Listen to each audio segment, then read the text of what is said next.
Kailashahar Lions ক্লাবের lion Sanjeev চৌধুরীর শুভ বিবাহ বার্ষিকী উপলক্ষে এক রক্তদান শিবিরের আয়োজন করা হয়েছিল। এই রক্তদান শিবিরে উপস্থিত ছিলেন রাজ্য সমাজ কল্যাণ এবং সমাজ শিক্ষা দপ্তরের মন্ত্রী টিঙ্কু রায়।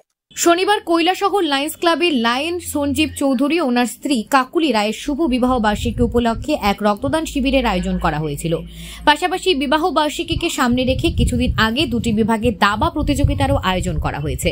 শনিবার একদিকে চলে রক্তদান শিবির, অন্যদিকে দাবা প্রতিযোগিতায় বিজয়ীদের হাতে পুরস্কৃত করা হয়। তাছাড়া কৈলাসহর ও কুমারঘাটের 3 জন যুবককে নেশামুক্ত হবার জন্য সম্মাননা প্রদান করার পাশাপাশি কৈলাসহরের দুস্থ পরিবারের 2 জন মেধাবী ছাত্রীকে 5,000 টাকা করে অনুদান দেওয়া হয়েছে। সঞ্জীব চৌধুরী বিবাহ বার্ষিকী উপলক্ষে আয়োজিত এই মহান সামাজিক অনুষ্ঠানে উপস্থিত ছিলেন রাজ্যের সমাজ কল্যাণ ও সমাজ শিক্ষা দপ্তরের মন্ত্রী টিঙ্কু রায়। এছাড়াও কৈলাসহর পৌর পরিষদের চেয়ারপারসন চপলা দেবরায়, ঊনকোটি জেলা পরিষদের সদস্য বিমল কর, মহকুমা শাসক প্রদীপ সরকার, ব্লাড ডোনার্স অ্যাসোসিয়েশনের সভাপতি অনুপম পাল সহ আরো অনেকেই উপস্থিত ছিলেন। এদিন বক্তব্য রাখতে গিয়ে চৌধুরী পরিবারের এই মহান সামাজিকতার প্রশংসা করেন মন্ত্রী টিঙ্কু রায়। আমরা একজন তার অভিজ্ঞতা শেয়ার করেছে।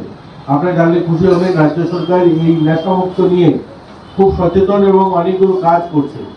আমাদের কৈলাসহরের মাননীয় মুখ্যমন্ত্রীর হাত ধরে একটা নেশামুক্ত হসপিটাল স্থাপন, 100 বেডের একটা হসপিটাল স্থাপনের অলরেডি ভূমি পূজন হয়েছে এবং 2 বছরের সময়সীমা দেওয়া হয়েছে।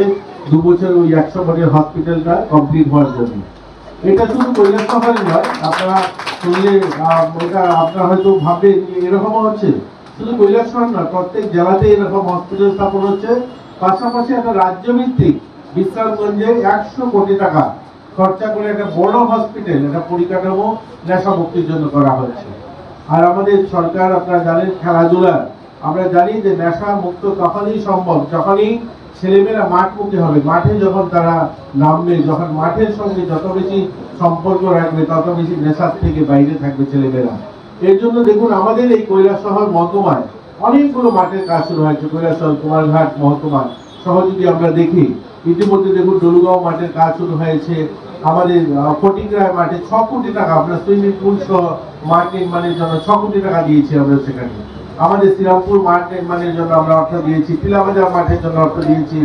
আমরা ইতিমধ্যে আমাদের গার্লস স্কুলে, আমাদের মেয়েরা যেখানে মেয়েদের স্কুল, এই গার্লস স্কুলে একটা ব্যাডমিন্টন কোর্ট করার জন্য আমরা 25 লক্ষ টাকা দিয়েছি। আমরা আমাদের সন্তানের টেনিস কোর্টের জন্য 65 লক্ষ টাকা দিয়েছি।